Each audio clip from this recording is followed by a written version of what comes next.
Dear viewers, welcome and thank you for your support by subscribing our channel. In this lecture, let us see how to find centroid of an Z section. So we need to find the centroid of the Z section shown in this diagram. Say the top flange is of width 100 mm, depth or thickness 25 mm, bottom flange 225 mm, 60 mm thickness, and the overall depth is 380 mm, thickness of web is 30 mm. So to find the centroid, the compound section need to be divided into three simpler elements as shown in the diagram. Say let us divide into element 1 like this, element 2 like this, element 3. Element 1 comprising top flange, 2 web, and 3 bottom flange. We know that x bar equal to a1 x1 plus a2 x2 plus a3 x3 divided by a1 plus a2 plus a3. To find x bar, we need to choose a reference axis either at the left side of the section or at the right side of the section. In this problem, we have chosen the reference axis for x bar at the left side of the section.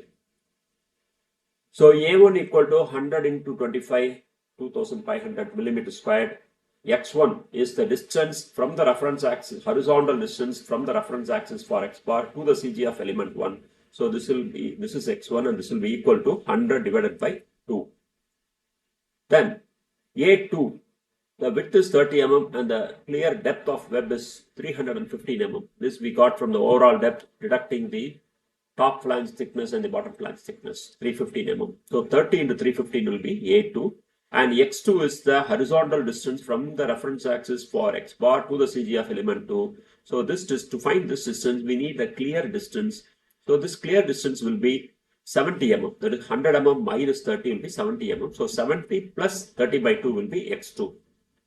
And A3 will be the width is 225, depth is 40. So 225 into 40 will be A3. And x3 is the horizontal distance from the reference axis for x bar to the CG of element 3. For this also we need the clear distance, this clear distance. So this 70 mm plus 225 mm divided by 2. 225 mm divided by 2. That will be x3. So this is shown here. A1, A2, x2, A3, x3. Therefore, x bar equal to 122.71 mm from left side because we have chosen the reference axis for x bar at the left side of the section. Now to find the y bar, we need to choose the reference axis either at the bottom of the section or at the top of the section. So here in this problem, let us choose the reference axis at the bottom of the section.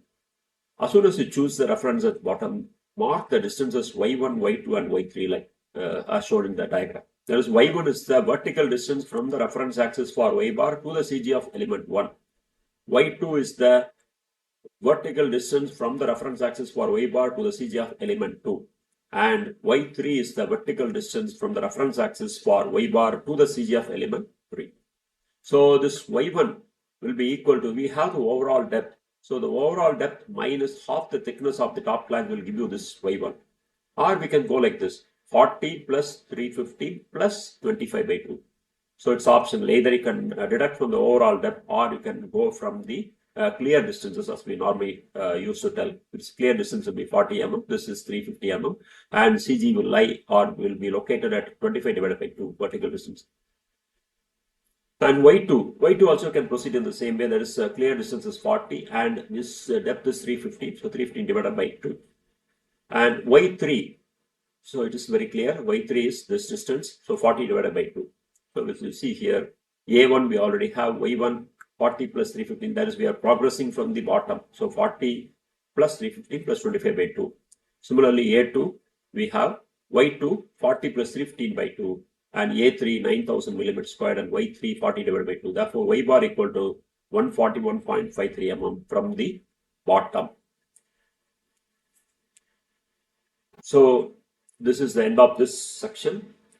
Please subscribe our channel and join the mission of nation building with concrete concepts through Learn Easy program.